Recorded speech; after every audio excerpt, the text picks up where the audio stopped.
قال النبي صلى الله عليه وسلم: أنا سيد ولد آدم يوم القيامة ولا فخر. صدق الله العظيم وصدق رسوله النبي الكريم، ونحن على ذلك لمن الشاهدين والشاكرين، والحمد لله رب العالمين.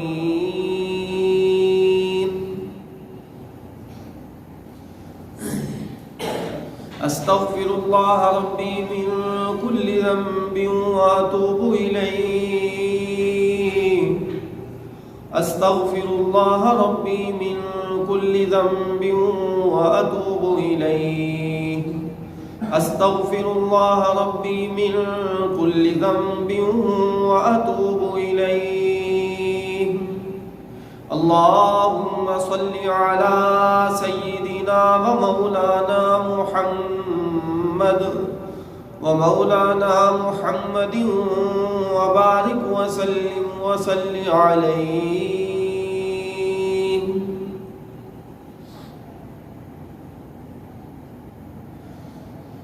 سلام اس پر کہ جس نے بے کسوں کی دستگیری کی.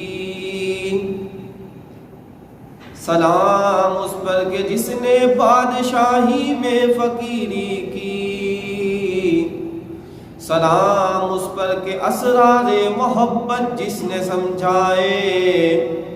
سلام اس پر کہ جس نے زخم کھا کر پھول برسائے. سلام اس پر کہ جس نے خون کے پیاسوں کو قبائیں دیں. سلام اس پر کہ جس نے گالیاں سن کر دعائیں دیں. سلام اس پر کہ دشمن کو حیات جاویدہ دے دی. سلام اس پر کہ ابو سفیان کو جس نے اما دے دی. سلام اس پر کہ جس کا ذکر ہے سارے صحائف میں. سلام اس پر ہوا مجروح جو بازار طائف میں. سلام اس پر وطن کے لوگ جس کو تنگ کرتے تھے. سلام اس پر کہ گھر والے بھی جس سے جنگ کرتے تھے. سلام اس پر کہ جس کے گھر میں چاندی تھی نہ سونا تھا. سلام اس پر کہ ٹوٹا بوریا جس کا بچھونا تھا. سلام اس پر جو سچائی کی خاطر دکھ اٹھاتا تھا. سلام اس پر جو بھوکا رہ کے اوروں کو کھلاتا تھا. سلام اس پر جو امت کے لیے راتوں کو روتا تھا. سلام اس پر جو فرش خاک پر جاڑے میں سوتا تھا. سلام اس پر کہ جس کی سادگی در سے بصیرت ہے. سلام اس پر کہ جس کی ذات فخر آدمیت ہے. سلام اس پر کہ تھا الفقر فخری جس کا سرمایہ. سلام اس پر کہ جس کے جسم اطہر کا نہ تھا سایہ. سلام اس پر کہ جس نے فضل کے موتی بکھیرے ہیں. سلام اس پر بروں کو جس نے فرمایا کہ میرے ہیں. سلام اس پر کہ جس کی چاند تاروں نے گواہی دی. سلام اس پر کہ جس کی سنگ پاروں نے گواہی دی. سلام اس پر کہ جس نے چاند کو 2 ٹکڑے فرمایا. سلام اس پر کہ جس کے حکم سے سورج پلٹ آیا. سلام اس پر فضا جس نے زمانہ کی بدل ڈالی. سلام اس پر کہ جس نے کفر کی قوت کچل ڈالی. سلام اس پر کہ جس نے کافروں کے زور کو توڑا. سلام اس پر کہ جس نے پنجے بے داد کو موڑا. سلام اس پر سر شہنشاہی جس نے جھکایا تھا. سلام اس پر کہ جس نے کفر کو نیچا دکھایا تھا. سبحان اللہ. میرا واجب الاحترام لائق ست تعظیم و تکریم بزرگوں، دوستوں اور بھائیوں،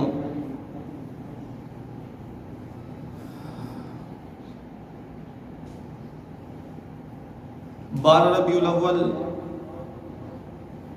ربیع الاول کا مہینہ، سموار کا دن، صبح کے وقت مکہ کی سرزمین پر حضرت عبد المطلب کی حویلی میں جناب سیدہ آمنہ سلام اللہ علیہا کے بستر اطہر پر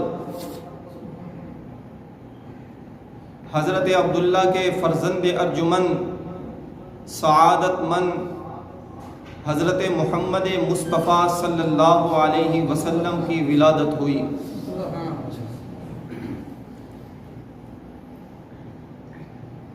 باختلاف روایت 8 ربیع الاول، 9 ربیع الاول اور 12 ربیع الاول بمطابق 20 اپریل 571 عیسوی میں سرکار دو عالم صلی اللہ علیہ وسلم اس دنیا میں جلوہ افروز ہوئے۔ سیدہ آمنہ سلام اللہ علیہا فرماتی ہیں کہ جب آپ میرے بطن اطہر میں تھے، میرے شکم میں تھے، میرے پیٹ میں تھے، تو رات کو جو خواب میں دیکھتی تھی وہ صبح سچا ہو جایا کرتا تھا۔ رات کو میں دیکھتی تھی کہ جنت سے حوریں اتر کر مجھے سلام کرتی ہیں۔ رات کو خواب میں پچھلی امتوں کی جتنی بھی پاکیزہ اور پاک عورتیں تھیں ان کی زیارت سرکار دو عالم صلی اللہ علیہ وسلم کے صدقہ سے مجھے ہوئی۔ حضرت حوا علیہ السلام کی زیارت ہوئی، سیدہ مریم سے ملاقات ہوئی، سیدہ حاجرہ سے ملاقات ہوئی، سید آسرہ کی ملاقات ہوئی۔ ان ساری پاکیزہ عورتوں کی زیارت اور ان سے ملاقات سرکار دو عالم صلی اللہ علیہ وسلم کے واسطہ سے ہوئی۔ بی بی آمنہ فرماتی ہیں کہ جب پہلے میں بکریاں چرانے جایا کرتی تھی تو دھوپ کی وجہ سے مجھے پسینہ آ جایا کرتا تھا، لیکن جس وقت یہ بچہ میرے پیٹ میں آیا میں بکریاں چرانے کے لیے جایا کرتی تو بادل میرے سر پر سایہ کیا کرتے تھے۔ بکریاں میرا چہرہ تکتی رہتی تھیں۔ میں جس کنویں پر پانی بھرنے جایا کرتی تو کنویں کا پانی خود بخود اوپر آ جایا کرتا تھا، میرے قدموں کو چھوا کرتا تھا۔ میرا جس پتھر پر قدم پڑتا تھا وہ پتھر نرم ہو جایا کرتا تھا، جس کانٹے پر میرا قدم پڑ جاتا تھا وہ کانٹا پھول بن جایا کرتا تھا۔ یہ سب آپ صلی اللہ علیہ وسلم کی وجہ سے تھا کہ آپ صلی اللہ علیہ وسلم آپ کے شکم اطہر میں تھے، کہ جس کی وجہ سے یہ عجیب و غریب، یہ نوادرات، یہ عجائبات جو رونما ہو رہے تھے کہ سرکار دو عالم صلی اللہ علیہ وسلم کی جس وقت پیدائش ہوئی، حضرت عبد المطلب وہ فرماتے ہیں کہ میں کعبۃ اللہ میں عبادت کر رہا تھا کہ جس وقت آپ صلی اللہ علیہ وسلم کی ولادت مبارکہ ہوئی تو اس وقت میں نے دیکھا کہ کعبہ کے اندر بت ایک دم جھکے اور بت آپس میں ٹکرائے، اور ان بتوں سے آواز آئی کہ اب اس کعبہ کو پاک کرنے والا سچا نبی اس دنیا میں آ چکا ہے۔ کسرا کے محلات نظر آئے، کسرا کے کنگرے گرے، شام کے محلات نظر آئے۔ یہ سب بڑے عجیب و غریب نوادرات، عجیب و غریب واقعات سرکار دو عالم صلی اللہ علیہ وسلم کی پیدائش کے وقت ہوئے۔ جس وقت آپ صلی اللہ علیہ وسلم کی پیدائش ہوئی، بی بی آمنہ فرماتی ہیں کہ ایک دم ایک نور سا اٹھا اور میرے پورے حجرے میں نور کا سا عالم ہو گیا، نور کا اندھیرا چھا گیا، چاروں طرف نور ہی نور ہو گیا۔ آپ صلی اللہ علیہ وسلم میرے ہاتھوں سے یکدم غائب ہو گئے۔ ہاتف غیب سے آواز آتی ہے کہ اس بچے کو مشرق سے مغرب تک شمال سے جنوب تک پورے کائنات کی عرش بری تک کی اس کو سیر کرو. اس میں حضرت آدم علیہ السلام کی انابت، شیش کی معرفت، دانیال کی محبت، شوکت سلیمانی، نوح کی جرت تبلیغ، ابراہیم کا جوش توحید، یعقوب کی گریہ و زاری، یوسف کا حسن، موسیٰ کے کمالات اور عیسیٰ کے معجزات، غرض تمام انبیاء کے محاسن جمع کر کے اس لاڈلے پیغمبر کا نام محمد رکھ کے اس کو دنیا میں بھیج دیا جائے. آپ صلی اللہ علیہ وسلم کی پیدائش ہوئی. آپ صلی اللہ علیہ وسلم کی جس وقت پیدائش ہوئی، ام ایمن دائیہ کہتی ہے کہ میں اس وقت وہاں پر موجود تھی، تو میں نے خیال کیا کہ اس بچے کو نہلایا جائے. تو ہاتف غیب سے آواز آئی کہ ولد رسول اللہ طاہرا مطہرا، کہ رسول اللہ صلی اللہ علیہ وسلم تو پاکیزہ پیدا ہوئے ہیں، اس کو تم کیا پاک کرو گے؟ یہ تو پوری کائنات کو پاک کرنے کے لیے پیدا ہوا ہے. خلق رسول اللہ مختونہ، رسول اللہ صلی اللہ علیہ وسلم کے ختنہ کی بھی ضرورت نہیں تھی. رسول اللہ صلی اللہ علیہ وسلم ختنہ زدہ پیدا ہوئے. یہ آپ صلی اللہ علیہ وسلم کی پیدائش کے وقت عجیب و غریب نوادرات تھے. جس وقت سرکار دو عالم صلی اللہ علیہ وسلم پیدا ہوئے، جس طرح کوئی سجدے میں چلا جاتا ہے، اس طرح محبوب پیدا ہوتے ہی زمین پر سر سجدہ میں رکھ دیا اور ان کی ہونٹ ہلنے لگے. بی بی فرماتی ہیں کہ میں نے غور کیا، میں نے کان نزدیک کیے، میں نے غور سے سنا کہ یہ بچے کی آواز کیا ہے، یہ کیا فرما رہے ہیں. تو آواز آ رہی تھی، اے اللہ میری امت پہ عذاب نہ ڈالنا، میری امت کو ہدایت عطا فرمانا، میری امت کو معاف فرمانا. سرکار دو عالم صلی اللہ علیہ وسلم کا نام آپ کے دادا نے محمد رکھا، اللہ رب العزت نے احمد رکھا. یہ نام کتنا عجیب ہے کہ پوری کائنات میں یہ نام اب تک نہیں رکھا گیا تھا کہ دادا نے نام محمد رکھا ہے اور اللہ نے نام احمد رکھا ہے. محمد نام رکھنے کی کیا وجہ ہے؟ کہ یہ بچہ وہ بچہ ہے جس کی ولادت سے پہلے بھی تعریف تھی، ولادت کے وقت بھی تعریف تھی، بچپن میں بھی اس کی تعریف، جوانی میں بھی اس کی تعریف، اس کی صورت کی تعریف، اس کی سیرت کی تعریف، اس کے کردار کی تعریف، اس کے چلنے پھرنے کی تعریف، اس کی کھانے کی تعریف، اس کی پینے کی تعریف. غرض پوری کائنات اس کی تعریف کر رہی ہے. یہ محمد بن رہے ہیں اور یہ سر سجدہ میں ڈال کر اللہ رب العزت کی تعریف کر کر احمد بن رہے ہیں. عرب میں یہ رواج تھا کہ جس وقت کوئی بچہ پیدا ہوتا، عرب میں بچہ پیدا ہوتا تو گاؤں سے، جنگلوں سے، دیہاتوں سے کچھ عورتیں آتی، ان بچوں کو اٹھا کر لے جاتی، ان کی پھر وہ پرورش کرتی. آپ کو پتہ ہے کہ دیہاتوں کی ہوا یہ صاف ستھری ہوتی ہے، اچھا ماحول ہوتا ہے، اچھی فضا ہوتی ہے، بچے اس میں پرورش پاتے ہیں، تیز ترار ہوتے ہیں، حوصلہ ان کا بڑھتا ہے، بہادر بنتے ہیں. تو جس وقت سرکار دو عالم صلی اللہ علیہ وسلم کی ولادت مبارکہ ہوئی، اس وقت اور بچے بھی پیدا ہوئے. تو عرب سے باہر دیہاتوں سے کچھ قافلہ کی صورت میں کچھ عورتیں شہر کی طرف آئیں. ان میں حضرت حلیمہ السعدیہ رضی اللہ تعالی عنہا بھی تھیں کہ ان کو اللہ نے انتخاب کرنا تھا کہ آپ کی پرورش میں سرکار دو عالم صلی اللہ علیہ وسلم کو دینا تھا. تو پہلے جتنی بھی دائیاں تھیں ان کے پاس تیز ترار سواریاں تھیں. حضرت حلیمہ السعدیہ کے پاس ایک روایت کے مطابق ایک اونٹنی تھی، وہ کمزور تھی، وہ لاغر تھی، آہستہ آہستہ چل رہی تھی. جتنی بھی عورتیں تھیں وہ پہلے مکہ میں پہنچتی ہیں، امیروں کے بچے اٹھا لیتی ہیں، وڈیروں کے بچے اٹھا لیتی ہیں، جو رئیس اور امیر لوگ ہوتے ہیں ان کے بچوں کو اٹھا کر لے جاتی ہیں. اور پھر جب سیدہ کے دروازے پر آتی ہیں، بی بی کے دروازے پر آتی ہیں، بی بی کا دروازہ کھٹکھٹاتی ہیں، پوچھتی ہیں کہ بچہ ہے. بتایا جاتا ہے کہ ہاں بچہ ہے، نو مولود ہے، ابھی پیدا ہوا ہے. وہ دائیاں پوچھتی ہیں کیا اس کا باپ ہے؟ تو جواب آتا ہے کہ نہیں، یہ یتیم پیدا ہوا ہے. تو ساری دائیاں یہ کہہ کر چلی جاتی کہ اس یتیم کے گھر سے ہمیں کیا ملے گا. وہ اندر بھی داخل نہ ہوتی، وہ سرکار دو عالم صلی اللہ علیہ وسلم کی زیارت بھی نہ کرتی. عرب میں مکہ کی دھرتی پر 300 دائیاں آتی ہیں اور یہ کہہ کر چلی جاتی ہیں کہ ہمیں یتیم کے گھر سے کیا ملے گا. تو لہذا وہ واپس چلی جاتی، اندر بھی داخل نہ ہوتی، سرکار دو عالم صلی اللہ علیہ وسلم کی زیارت بھی نہ کرتی. حضرت حلیمہ السعدیہ ان کی سواری کمزور تھی، لاغر تھی، آہستہ آہستہ آ رہی تھی. وہ یتیم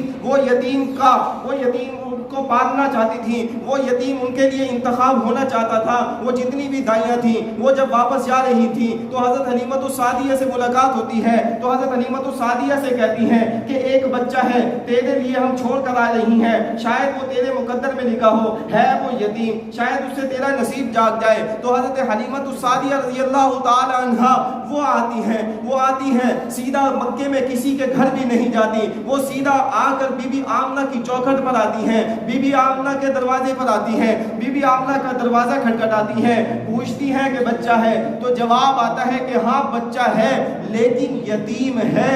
بی بی آمنہ پوچھتی ہیں، بی بی آمنہ کہتی ہے کہ بچہ تو ہے لیکن یتیم ہے. حضرت حلیمۃ السعدیہ رضی اللہ تعالی عنہ فرماتی ہیں کہ میں نے یہ تو نہیں پوچھا کہ بچہ ہے یتیم ہے، میں نے یتیم کے بارے میں تو سوال نہیں کیا، میں نے اس کے ابا کے بارے میں سوال تو نہیں کیا، میں نے تو صرف یہ پوچھا ہے کہ اس کا بچہ ہے. آپ نے یہ کیوں کہا کہ بچہ ہے، یتیم ہے، اس کا ابا نہیں ہے؟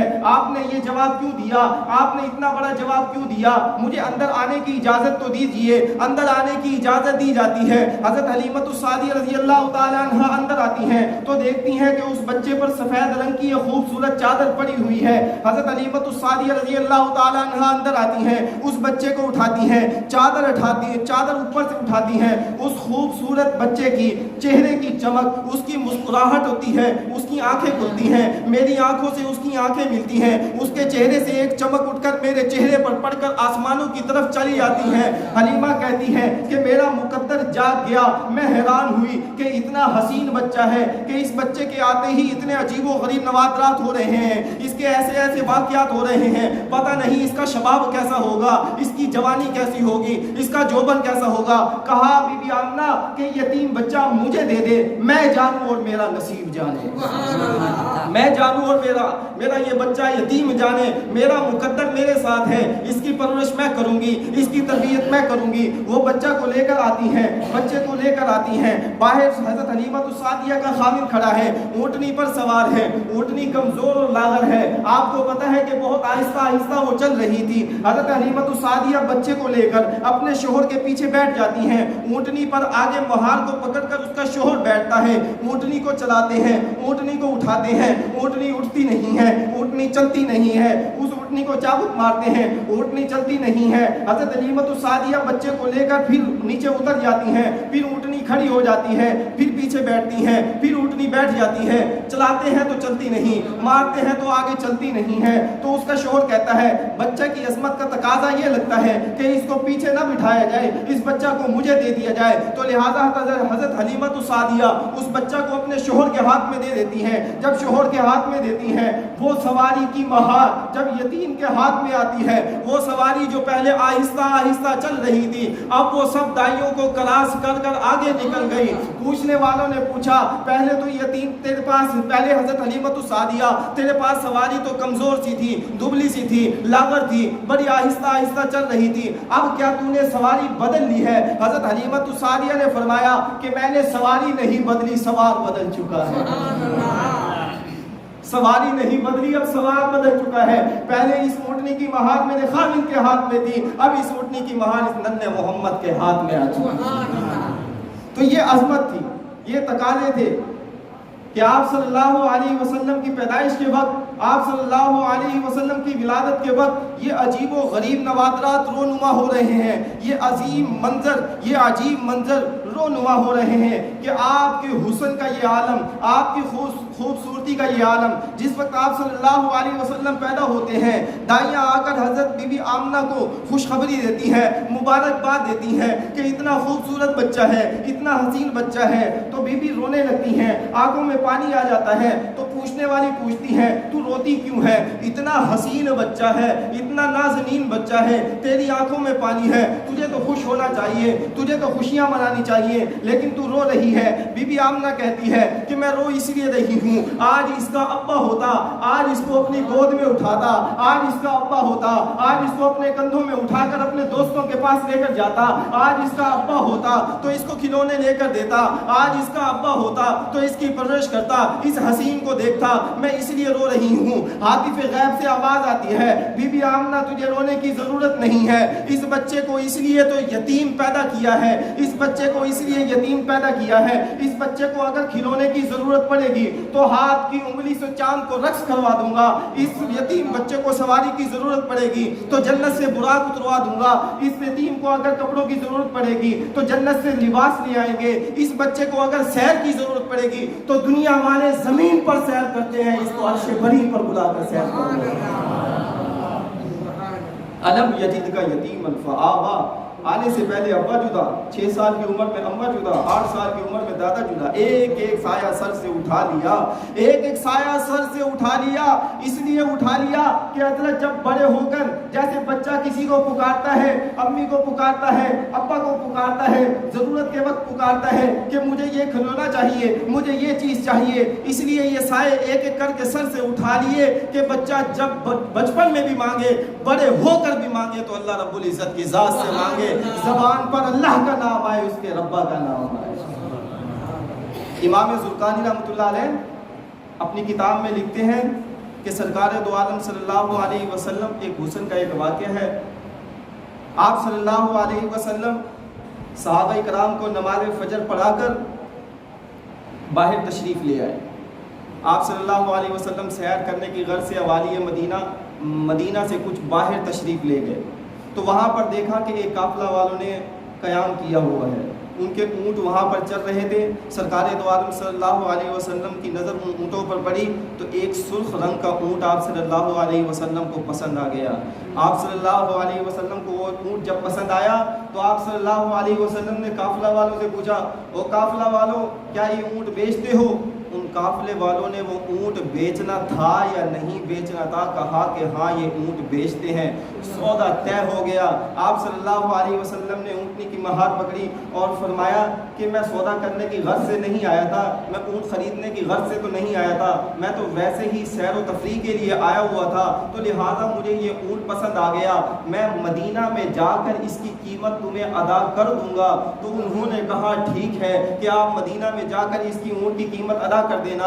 سرکار دو عالم صلی اللہ علیہ وسلم اس اونٹ کی مہار پکڑ لیتے ہیں اور لے کر چل دیتے ہیں. آپ صلی اللہ علیہ وسلم تشریف لے جا رہے ہیں, وہ قافلہ والے آپ صلی اللہ علیہ وسلم کو دیکھ رہے ہیں. جب آپ صلی اللہ علیہ وسلم نظروں سے اوجھل ہو گئے تو قافلہ والوں نے کہا ارے یہ کیا کر دیا, کسی کو کوئی چیز جب نقد دی جاتی ہے تو پھر جان پہچان کی کوئی ضرورت نہیں ہوتی, تم نے اس کو سودا ادھار دے دیا ہے. ادھار دیتے وقت ان چیزوں کا خیال کیا جاتا ہے, یا تو پہلے اس شخص کو کوئی جانتا ہو پہچانتا ہو پھر اس کو ادھار دے دی جاتی ہے, یا کوئی چیز وہ گروی رکھ کر جائے پھر ادھار دے دی جاتی ہے, یا کوئی وہ درمیان میں ضمانت ڈال دے, کوئی ضامن دے دے تو پھر اس کو وہ چیز دے دی جاتی ہے. اس کو پہچانتا کوئی نہیں تھا, کوئی ضمانت اس نے دی نہیں, کوئی چیز گروی اس نے رکھی نہیں, تم نے اس کو وہ چیز دے دی, اتنا قیمتی اونٹ اس کو دے دیا. تو ایک شخص کہنے لگا کہ یار اس کا چہرہ اتنا خوبصورت تھا, میں تو اس کا چہرہ ہی دیکھتا رہ گیا.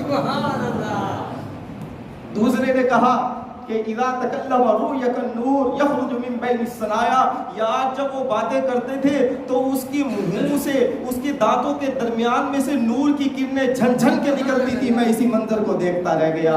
تیسرے نے کہا کہ اذا ضحک یتلألؤ, جب وہ مسکراتے تھے تو مسکرانے کی وجہ سے نور کی کرنیں نکل کر سامنے والی پہاڑی پر پڑتی تھی, میں اسی منظر کو دیکھتا رہ گیا. ایک نے کہا کہ میں تو اس کی خوبصورت آنکھوں کو دیکھتا رہ گیا, اس کی خوبصورت آنکھوں میں مگن ہو گیا.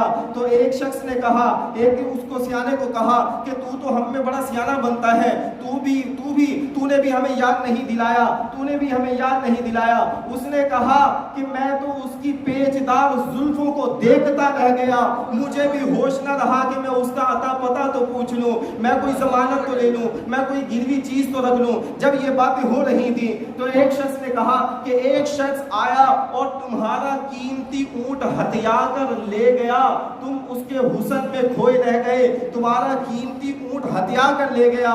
جب انہوں نے یہ جملہ کہا کہ تمہارا قیمتی اونٹ ہتھیا کر لے گیا, تو قافلہ کے اندر سردار کی بیوی جو خیمہ کے اندر, جو پردہ کے اندر ان کی یہ باتیں سن رہی تھی, جب انہوں نے یہ کہا کہ ایک شخص آیا اور تمہارا اپنے حسن کا جادو جگا کر تمہارا اونٹ ہتھیا کر لے گیا, تو وہ قافلہ کے اندر, وہ خیمہ کے اندر وہ پردہ ہٹاتی ہے, وہ پردہ ہٹاتی ہے اور کہتی ہے کہ خبردار, انا ضامنۃ لثمن جملکم, میں ضامن ہوں, اس کی قیمت میں ادا کروں گی. اگر وہ نہ آیا تو قافلہ والوں کو کچھ حوصلہ ہوتا ہے, وہ اس کے پاس آتے ہیں اور پوچھتے ہیں کہ کیا تو اسے جانتی ہے, تو لگتا ہے اسے جانتی ہے, اس وجہ سے ضمانت دے رہی ہے. تو اس عورت نے کہا کہ جانتی میں بھی اسی نہیں تھی, جب وہ تم سے باتیں کر رہا تھا, جب تمہارا سودا طے ہو رہا تھا, تو میں نے پردہ کی اوٹ سے اس کے چہرے کو دیکھا تھا, جس کا چہرہ اتنا حسین ہے وہ کبھی دھوکہ نہیں دے سکتا. یا رب یہ کیسا ہے بشر جس کی ادا سے سر بسر عالم میں آتا ہے نظر, جس سے نرالا بانک بن, کیا حسن ہے, کیا رخسار ہے, کیا درہ طرار ہے, کیا نرگس بیمار ہے, کیا آبروئے خمدار ہے, کیا جامہ کیا دستار ہے, پوشاک کی دیکھو پھبن, امامہ جو ہے زیب سر, اس کی صفائی دیکھ کر مہتاب سے بگڑا کمر, خورشید سے اٹھی سحر, پٹکا تو دیکھو کس قدر زیب نظر, موے کمر, قامت بے سایہ پر, عشاق کیا ساما کریں, عشاق کیا ساما کریں, کیا ہدیہ سلطان کریں, کیا دعوت مہماں کریں, کیا تحفہ شاہاں کریں, ہاں ہاں نظر نقد جا کریں, اس ماہ پہ قربان کریں ماں باپ اور فرزند. وآخر دعوانا الحمدللہ رب العالمین.